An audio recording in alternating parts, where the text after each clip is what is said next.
جاتے میں نے انسپیکٹر کو ناشتے کی دعوت دی۔ نہیں، ابھی پولیس اسٹیشن جا کر رپورٹ کرنی ہے، پھر گھر جاؤں گا، رات بھر کا جاگا ہوا ہوں، انسپیکٹر نے مجھ سے کہا اور مجھ سے ہاتھ ملا کر جانے لگا۔ ڈاکٹر امتیاز کی باڈی کہاں ہے؟ چلتے ہوئے میں نے انسپیکٹر سے پوچھا۔ ڈاکٹر امتیاز کی باڈی ان کے بھائی لے گئے ہیں، شاید ان کی تدفین بھی ہو رہی ہوگی، پولیس انسپیکٹر نے بتایا۔ اوہ، کس قبرستان میں ہے ڈاکٹر امتیاز کی تدفین؟ میں نے پھر پوچھا۔ یہاں تو ایک ہی قبرستان ہے، کوئین میری کالج کے پیچھے اس کی تدفین وہیں ہوتی ہے، انسپیکٹر نے بتایا۔ تو میں نے اس کا شکریہ ادا کیا۔ پولیس انسپیکٹر چلا گیا تو میں بھی اپنے کمرے کی جانب چلا۔ چھوٹے سرکار، ناشتہ لگواؤں؟ فضل بابا نے انسپیکٹر کے جانے کے بعد مجھ سے پوچھا۔ ابھی نہیں، ابھی میں ڈاکٹر امتیاز کی تدفین میں جا رہا ہوں، وہاں سے واپس آ کر ناشتہ کروں گا، میں نے جواب دیا اور جلدی سے اپنے کمرے میں گھس گیا۔ جب میں قبرستان پہنچا تو ڈاکٹر امتیاز کی تدفین ہو چکی تھی اور فاتحہ ہو رہی تھی۔ میں فاتحہ میں شریک ہوا اور پھر ڈاکٹر امتیاز کے بھائی سے تعزیت کرنے کے بعد حویلی کی جانب روانہ ہوا۔ حویلی جاتے ہوئے میری نظر کوئین میری کالج پر پڑی تو مجھے بے ساختہ ممتاز یاد آ گئی۔ ابھی تک کالج بند تھا، کالج کھلنے میں ایک ہفتہ باقی تھا، لہٰذا مجھے بہرحال ایک ہفتے تک انتظار کرنا تھا۔ جب کالج کھل جائے گا تو میں کالج آ کر ممتاز کے بارے میں معلومات حاصل کر سکتا ہوں۔ میں جیسے ہی حویلی پہنچا تو ایک اور بری خبر میری منتظر تھی۔ فضل بابا مجھے بتایا کہ جو انسپیکٹر صبح میرا بیان لے کر گیا تھا، راستے میں جاتے ہوئے اس کی جیپ کا ایکسیڈنٹ ہو گیا اور وہ انسپیکٹر موقع پر ہی ہلاک ہو گیا۔ میں پریشان ہونے کے ساتھ حیران بھی تھا کہ یہ کیا ہو رہا ہے۔ پھر میری نظر پیانو پر پڑی۔ جو شخص پیانو بجاتا ہے وہ موت سے ہمکنار ہو جاتا ہے۔ میرے ذہن میں سوال ابھرا، لیکن میں نے بھی تو کئی بار پیانو بجایا، مجھے تو کچھ نہیں ہوا۔ میرے ذہن نے مجھے فوراً جواب دیا تو میں سوچ میں پڑ گیا۔ فضل بابا، آپ کو انسپیکٹر کی موت کا کیسے پتہ چلا؟ میں نے فضل بابا سے سوال کیا۔ اشرف ابھی باہر سے آیا ہے، اس نے بتایا، فضل بابا نے جواب دیا۔ تو میں نے گردن ہلا دی اور اپنے کمرے کی جانب چل دیا۔ اس واقعے کے ایک ہفتے بعد وہ رات آئی جب میری ممتاز سے دوسری ملاقات ہوئی۔ اس رات میں گہری نیند سو رہا تھا کہ میرے کانوں میں پیانو کی مدھر دھن داخل ہوئی تو میری نیند اچاٹ ہو گئی۔ کچھ دیر میں غائب دماغی کی حالت میں لیٹا رہا، پھر میں نے گھڑی کے وقت دیکھا، رات کے 3 بج رہے تھے۔ میں جلدی سے اٹھ کر بیٹھ گیا۔ اتنی رات کو کون پیانو بجا رہا ہے؟ میں نے سوچا اور جلدی سے اٹھ کر اپنا سلیپنگ گاؤن پہنا اور پیروں میں سلیپریں اٹکاتے ہوئے تیز قدموں سے ہال کی جانب چل دیا جہاں پیانو رکھا تھا۔ پیانو مسلسل بج رہا تھا اور مدھر موسیقی فضا میں رس گھول رہی تھی۔ میں ہال میں داخل ہوا تو میں نے دیکھا کہ ہال میں بہت کم روشنی تھی۔ اس کم روشنی میں نے دیکھا کہ ایک لڑکی پیانو کے سامنے رکھے اسٹول پر بیٹھی ہے اور پیانو بجا رہی ہے۔ میں اس لڑکی کے قریب پہنچا تو چونک گیا، کیونکہ وہ لڑکی کوئی اور نہیں، ممتاز تھی۔ ممتاز، تم اس وقت یہاں؟ میرے منہ سے بے ساختہ نکلا۔ جی، وہ میرا دل پیانو بجانے کا چاہا تو میں آ گئی۔ ممتاز پیانو پر موسیقی بجانا بند کرتے ہوئے بولی، مگر آدھی رات کو؟ دل چاہ رہا تھا اسی لیے آ گئی۔ آپ ہی نے تو کہا تھا کہ جب آپ کا دل چاہے آ جائیے گا پیانو بجانے۔ اگر آپ کو اعتراض ہے تو میں معذرت خواہ ہوں، آئندہ نہیں آؤں گی۔ اتنا کہہ کر ممتاز اسٹول سے اٹھ کھڑی ہوئی۔ نہیں، میرا یہ مطلب نہیں تھا، میں نے جلدی سے کہا۔ تو آپ کا کیا مطلب تھا؟ ممتاز نے اپنی بڑی بڑی پلکیں اٹھا کر کہا۔ میرا مطلب ہے اتنی رات کو کوئی آپ کو میرے ساتھ اکیلے میں دیکھ لے گا تو نہ جانے کتنے افسانے بن جائیں گے۔ آپ خواہ بدنام ہو جائیں گے۔ آپ خواہ بدنام ہو جائیں گی، میں نے وضاحت دی۔ میں نامی اور بدنامی کے جھنجٹ سے دور ہوں۔ ہاں، مجھے آپ کی عزت کا خیال کرنا چاہیے تھا، مجھ سے غلطی ہو گئی، ممتاز بولی۔ نہیں، ایسی کوئی بات نہیں ہے، تم اپنا شوق پورا کرو، میں چائے لے کر آتا ہوں۔ تھوڑی سردی ہے، گرما گرم چائے لطف دے گی، میں نے ممتاز سے کہا۔ مجھے چاہیے کوئی چیز کی کوئی حاجت نہیں ہے، ممتاز بولی۔ اچھا چلو پیانو تو بجاؤ، میں نے ممتاز سے کہا۔ نہیں شکریہ، اب میں چلوں گی، ممتاز بولی۔ چلو میں تمہیں چھوڑ دیتا ہوں، میں نے میز پر سے کار کی چابیاں اٹھاتے ہوئے کہا جو شام کو میرا ڈرائیور اشرف وہاں رکھ کر گیا تھا۔ آپ کو خواہ تکلیف ہوگی، میں چلی جاؤں گی، ممتاز بولی۔ کوئی تکلیف نہیں ہوگی، چلو، میں نے کہا تو ممتاز خاموشی کے ساتھ میرے ساتھ چلنے لگی۔ میرا مقصد ممتاز کو گھر چھوڑنے کا یہ تھا کہ اس کا گھر دیکھ سکوں۔ ممتاز کوئین میری کالج کے گیٹ کے سامنے اتری تو کالج کے اندر۔ تم کالج کے اندر رہتی ہو؟ میں نے حیرت سے پوچھا۔ جی، کالج کے پیچھے ہی رہتی ہوں، ممتاز نے جواب دیا اور تیز قدموں سے چلی گئی۔ جب ممتاز نظروں سے اوجھل ہو گئی تو میں نے بھی کار گیئر ڈال کر آگے بڑھائی اور حویلی کی جانب چل دیا۔ ایک ہفتے سے زیادہ گزر گیا، ممتاز پھر نظر نہیں آئی۔ میں بہت بے چینی محسوس کر رہا تھا، لہٰذا میں کوئین میری کالج گیا اور چوکیدار وغیرہ سے معلومات کی کوشش کی مگر ناکام رہا۔ میں کالج کے پیچھے کی جانب بھی گیا مگر وہاں کوئی مکان بنا ہوا نہیں تھا، وہاں تو علاقے کا قبرستان تھا۔ میں حیران ہونے کے ساتھ پریشان بھی تھا۔ آخر ممتاز کو مجھ سے جھوٹ بولنے کی ضرورت کیوں پیش آئی؟ اس نے مجھ سے جھوٹ کیوں بولا کہ میں کالج کے پیچھے رہتی ہوں جبکہ کالج کے پیچھے کوئی مکان نہیں؟ میں نے ممتاز کو ہر جگہ ڈھونڈنے کی کوشش کی مگر ممتاز نہیں ملی۔ فضل بابا بھی میری پریشانی دیکھ رہے تھے۔ آخر ان سے نہ رہا گیا تو مجھ سے پوچھ بیٹھے، چھوٹے سرکار، چھوٹا منہ بڑی بات ہے، کچھ دنوں سے آپ کافی پریشان نظر آ رہے ہیں۔ فضل بابا ایک دن مجھ سے پوچھ بیٹھے،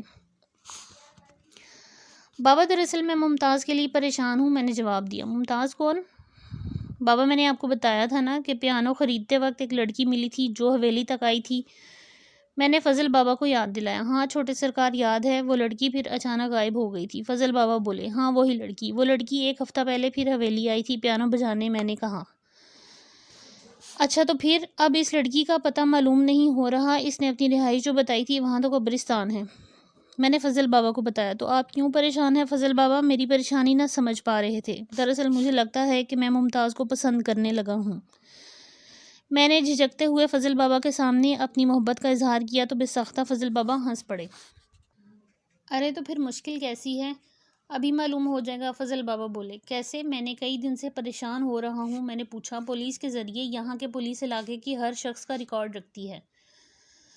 فضل بابا بولے تو میں بے ساختہ اچھل پڑا اور فضل بابا کے گالوں پر پیار کر لیا۔ فضل بابا شرما گئے۔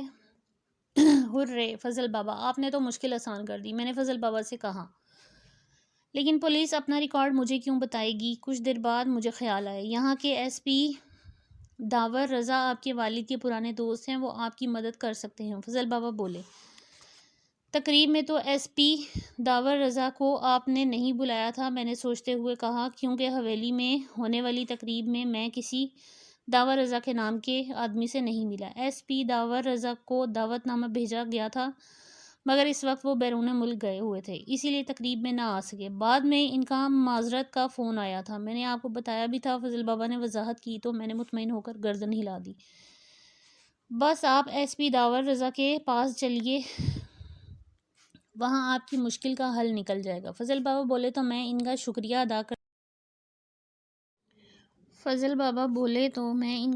ادا کرتے ہوئے اٹھ گیا اور اشرف کو آواز دینے لگا۔ اشرف اندر آیا تو میں نے اسے گاڑی نکالنے کا کہا اور خود تیار ہونے کے لیے کمرے کی جانب چل دیا۔ تھوڑی دیر بعد میں پولیس ہیڈ کوارٹر میں بیٹھا ایس پی داور رضا سے اپنی مشکل بیان کر رہا تھا۔ یہ کوئی مشکل کام نہیں ہے، یہاں کی آبادی بھی زیادہ نہیں ہے اور اس میں ممتاز نام کی جوان لڑکیاں تو بہت کم ہوں گی۔ میری پرابلم سن کر ایس پی داور رضا بولے، شکریہ سر، میں آپ کا بہت احسان مند ہوں گا۔ میں نے کہا، لیکن تمہیں ایک وعدہ کرنا پڑے گا۔ ایس پی داور رضا میری بات سن کر بولے، جی فرمائیے سر۔ تمہیں مجھے یہ سر کہنا چھوڑنا پڑے گا۔ ایس پی بولے، جی کیوں؟ میں حیرت زدہ رہ گیا۔ تمہیں مجھے انکل کہنا پڑے گا کیونکہ میں اور تمہارے والد توقیر ملک بچپن کے دوست تھے۔ ایس پی داور رضا بولے تو میرے سینے میں اٹکی سانس بحال ہوئی۔ اوہ تو یہ بات ہے، تو میں آج بلکہ ابھی سے آپ کو انکل کہتا ہوں۔ انکل داور میں نے کہا تو ایس پی داور اور رضا اپنی کرسی سے اٹھ کھڑے ہوئے اور میرے قریب آئے۔ میں بھی کرسی سے اٹھ کھڑا ہو گیا۔ ایس پی داور نے مجھے گلے سے لگایا، ان کی آنکھیں بھیگ گئیں۔ میں اور تمہارے والد بہت گہرے دوست تھے۔ ایس پی داور اپنی آنکھیں پوچھتے ہوئے بولے، جی تمہارے والد بہت اچھے انسان تھے، اللہ انہیں اپنی رحمت سے نوازے۔ ایس پی داور بولے، آمین۔ ایس پی داور میرے مرحوم والد کی باتیں کرتے رہے، اتنے میں چائے آ گئی۔ چائے پیتے ہوئے میں بھی میرے مرحوم والد کی تعریفیں کرنے لگا۔ ارے باتوں باتوں میں تمہارا کام تو بھول گیا، ایس پی داور بولے۔ پھر انہوں نے انٹرکام کا بٹن دبایا، احمد کو بھیجو۔ انٹرکام کا بٹن دبانے کے بعد ایس پی داور نے کہا تو کچھ دیر بعد ایک ینگ سا لڑکا کمرے میں اجازت لے کر داخل ہوا۔ احمد، یہ میرے بہت اچھے دوست کے صاحبزادے ہیں، ان کا مسئلہ سن لو۔ ایس پی داور نے احمد سے کہا۔ جی سر۔ احمد میری جانب متوجہ ہوا تو میں نے احمد کو ممتاز کے متعلق بتایا۔ کوئی خاص مسئلہ نہیں ہے سر، میں ابھی ساری ممتاز نام کی لڑکیوں کا بایو ڈیٹا نکال کر لے کر آتا ہوں، احمد بولا اور کمرے سے چلا گیا۔ 10 منٹ بعد احمد دوبارہ کمرے میں داخل ہوا، اس بار اس کے ہاتھ میں کاغذ تھا۔ سر کوئی 30 کے قریب ایسی عورتیں ہیں جن کے نام ممتاز ہیں، یا ممتاز ان کے نام کا ایک جزو ہے۔ ان 30 عورتوں میں سے صرف 5 لڑکیاں ہیں ایسی جن کی عمریں 16 سے 26 سال کے درمیان ہیں، اور اتفاق سے کوئی بھی ممتاز نام کی لڑکی کوئین میری کالج میں نہیں پڑھتی ہے۔ احمد نے تفصیل بتائی اور میرے ہاتھ میں پکڑا کاغذ میرے سامنے رکھ دیا۔ اس کے ہاتھ میں پکڑا کاغذ میرے سامنے رکھ دیا اور کہا، یہ ہیں ان 5 لڑکیوں کی تصویریں، ان کا بایو ڈیٹا، آپ دیکھ کر بتائیے آپ کو کس ممتاز کی تلاش ہے۔ احمد نے یہ کہہ کر کاغذ میرے سامنے رکھا تو میں نے بے چینی سے کاغذ پر نظریں دوڑائیں اور ایک ایک تصویر کو بغور دیکھنے لگا۔ ان میں سے تو کوئی نہیں ہے۔ میں تمام تصویریں غور سے دیکھتا ہوا بولا، غور سے دیکھ لیجئے، اس شہر میں تو یہی ممتاز نام کی لڑکیاں ہیں۔ احمد بولا، نہیں، ان میں سے کوئی نہیں ہے۔ میں بولا، سمیر تمہارے پاس اس کی کوئی تصویر وغیرہ ہو تو کام بہت آسان ہو جائے گا۔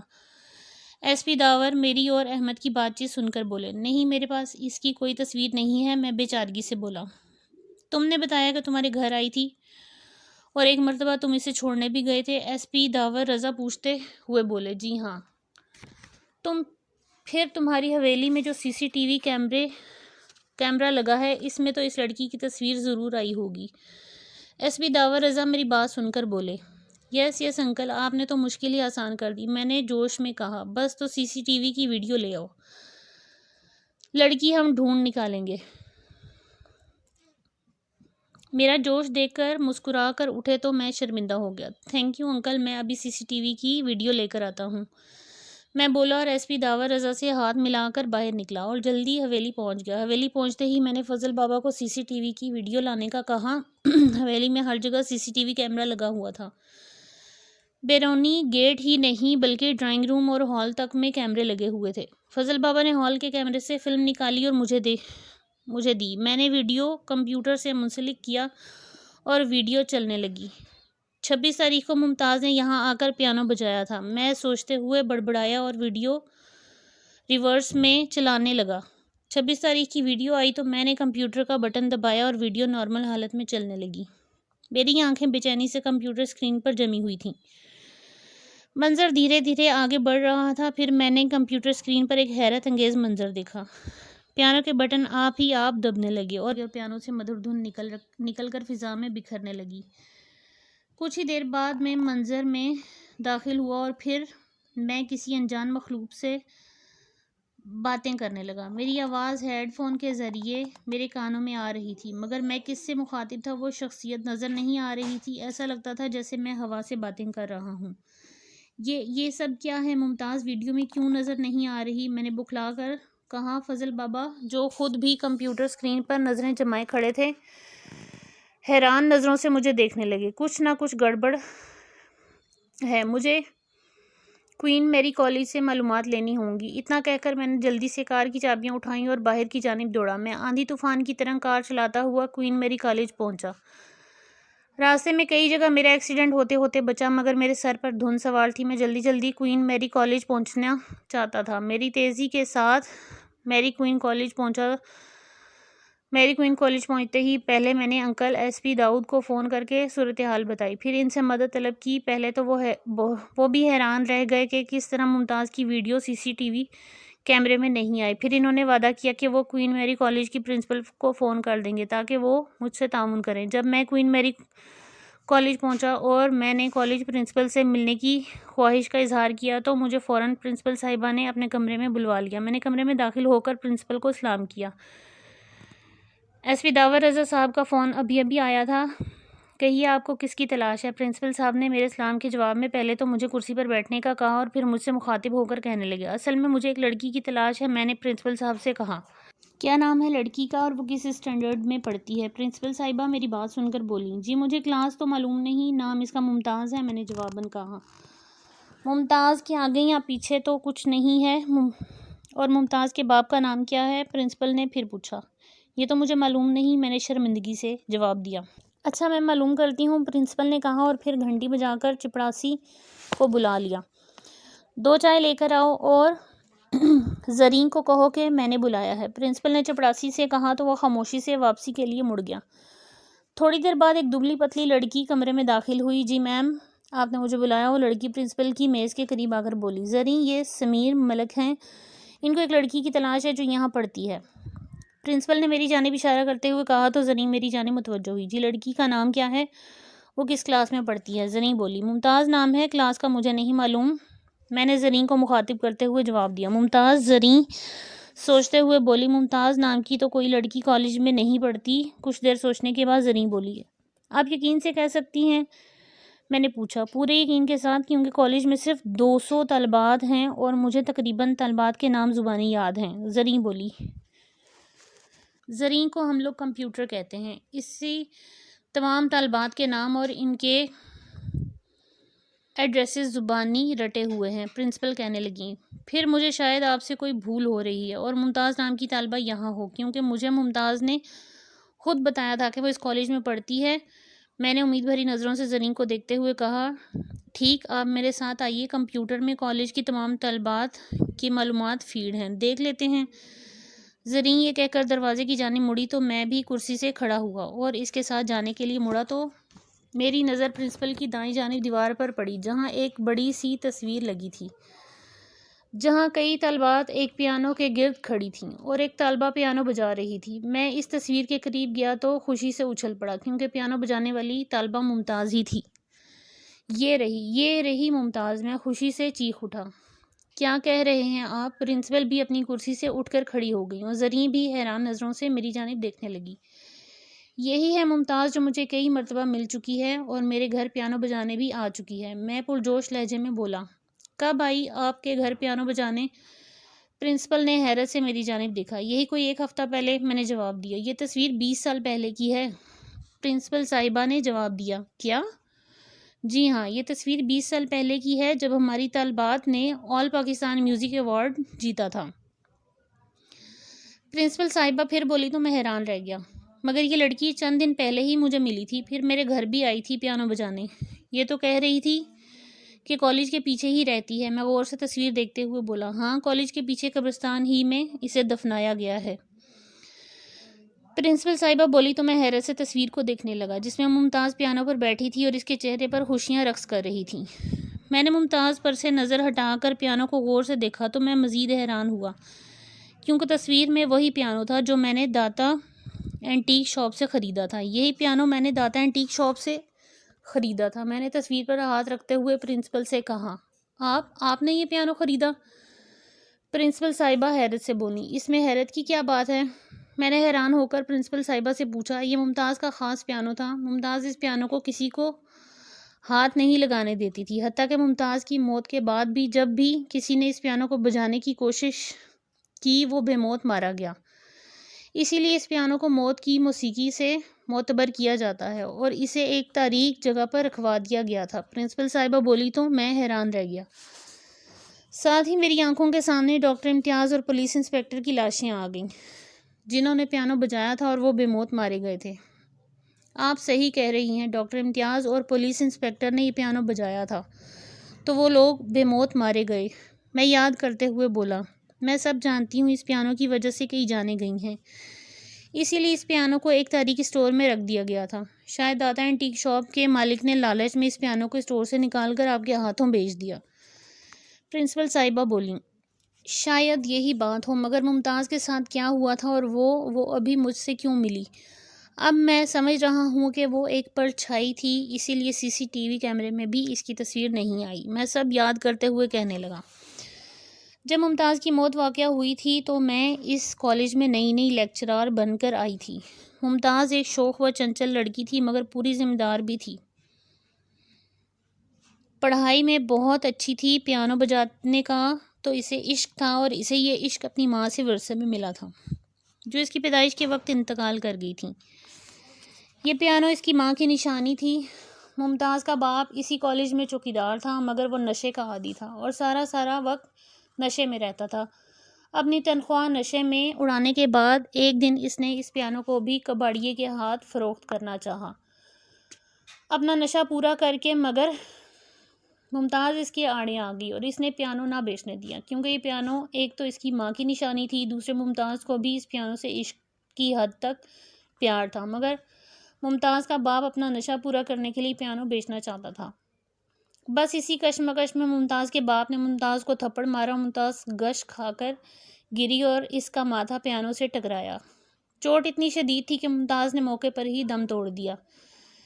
پرنسپل صاحبہ ممتاز کی کہانی سناتے ہوئے بولیں،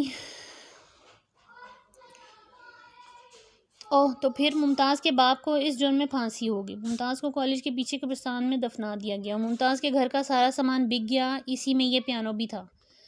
سب سے پہلے یہ پیانو یہیں کے ایک ٹیچر نے خریدا، مگر چند دن بعد ہی وہ ٹیچر پیانو بجاتے ہوئے دل کا دورہ پڑنے سے انتقال کر گیا۔